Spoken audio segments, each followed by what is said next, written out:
Nandito kami ngayon sa pinakasikat na bulaluhan din sa San Juan, Batangas. Ara ay din sa may Mabalanoy, sa may Caltex at ang pangalan ng kainan ay Marimar. Ito'y napakatagal na talaga. Katabi ito ng 7-Eleven. Makikita ninyo pag galing kayong San Juan, papuntang Laia, madadaanan ninyo ang unang Caltex na ang pangalan ng kainan ay Marimar. Ang specialty nila dito ay Goto, kalderetang baka, bulalo, yan ang pinakamasarap nila dyan. May mga bopis pa sila dyan, atay ng baboy, tapos may mga chicharon pa sila, yung parang bagnet. Kompleto sila dyan, tignan nyo, ang sarap ng kanilang daing na bangus na may atsarang papaya. Tapos binigyan nila kami ng sabaw ng goto. Ang mga kapatid ko ayaw magsikain at sila daw ay may mga rayuma. Pero ako, ang pwede lang sa akin talaga ay kalderetang baka at saka bangus dahil lahat ay baboy na ang kanilang luto. So sabi ko ako kaldereta laang at saka daing na bangus na may atsarang papaya na sobrang sarap talaga mga kaulam ng atsarang papaya nila. So ako ayaw ko magkutsara, ang inay magkukutsara yan.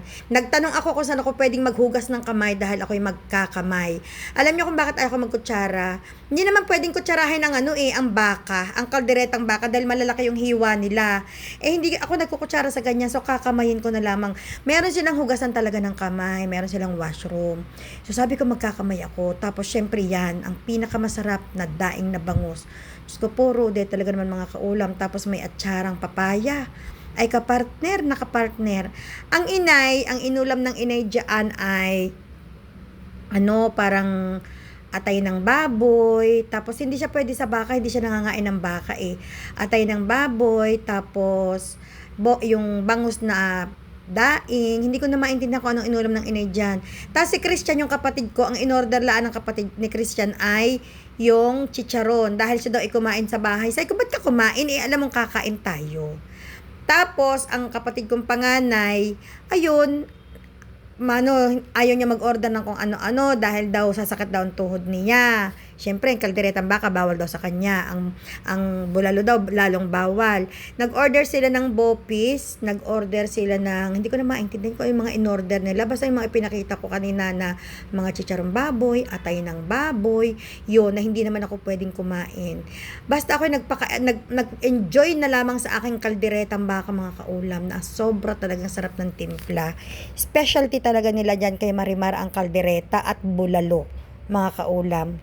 Kaya yung pupunta ng Laia, pag kayo'y nagutom from San Juan town proper, napakalapit lamang po nito sa bayan ng San Juan. Siguro mga 5 minutes drive lang yan from bayan ng San Juan. Sa papuntang Laia, nasa left side siya sa unang Caltex na makikita nyo katabi ng 7-Eleven, ang Marimar. Yan ay sikat sa mga turista, mga kaulam. Sobrang tagal na ng kainan na iyan. Mga kaulam, gustong-gusto ko muna magpasalamat sa aking pamangkin na si Chona. Siya ang nag-sponsor ng kain naming iyan. Nasa Dubai ito si Chona, tumawag sa akin. Sabi niya, ate, isama mo ang mga nanay, ang inay nga daw, tsaka mga kapatid ko daw. Punta daw kami kay Marimar at siya daw ang magbabayad. Siyempre mga kaulam, nahihiya naman ako. At yung pamangkin ko na yun, Diyos ko, talaga namang sabi ko nga, ang dami mong gastos na isingit mo pa talaga ako. Sabi niya, sige na, treat ko na lang sa inyo ng mga nanay. Kumain kayong lahat doon. Ayan, may leche flan pa pala silang akong in-order. Tapos, syempre, nung magbabayad na, sabi ko, magkano po ang aming damage? Sabi nung nasa counter, ay, mambayad na po. Diyos ko mga kaulam, ang saya-saya. Alam nyo yun, yung parang, nasa Dubai siya, pero na-treat pa rin niya kami. Diyos ko, bihira mga kaulam ang ganyang tao. Kaya kayo mga kaulam, kung may mga ganyang tao sa paligid nyo, ikip ninyo. Huwag ninyong awayin. Sikapin ninyong magkasundo kayo parati dahil bihira ang mga ganyang klaseng tao mga kaulam. Bihira ang ganyan natatrato sa inyo ng ganyan. Sobrang gulo ng kainan namin dyan dahil sobra din ang aming huntahan kaya ako medyo nahihiya dun sa mga ibang nakain. At baka may anong pagkaiingay namin ay kami isang buong mag-anak, isang buong pamilya kami. Talaga naman pag kami ang magkakasama mga kaulam, ihanda na yung nakakahiyasan na mga nasa paligid. Sobra talagang ingay namin. Ano nang gagawin? Talaga namang ang aming bandingan ay pagkain at dyan talaga lang kami naghuhuntahan ng sobra talagang iingay namin syempre mga kaulam, trademark yan ng mga Batangas. Malalakas ang boses ng mga taga Batangas mga kaulam. Tandaan nyo yan. Pero pagkatapos ko din, ako'y medyo nagsisi din. Sabi ko, ang dami kong kinain. Ang dami kong kinain na baka. Hindi ko alam kung paano ko babawiin sa pag-inom ng aking mga herbals. Dahil mga kaulam talaga, bawal na bawal talaga sa akin yan. Bukod sa mataas ang uric acid ko, ay nataas din ang aking blood pressure. Kaya kung mapapansin ninyo, bihira talaga ang kumain ng beef. Kung nakain naman ako, pero hindi parate. Dyan hindi ko kayang iwasan dahil nga sikat na sikat yung kaldereta nilang baka eh. Ang sarap, ang lambot ng pagkaluto, tas yung timpla nila, swak na swak, hindi maalat, hindi matabang. Ay, Diyos ko po, Rode.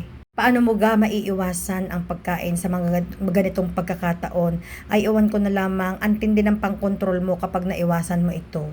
Lupat, ang mga kasama mo ay kabandingan mo talaga sa lahat ng kainan.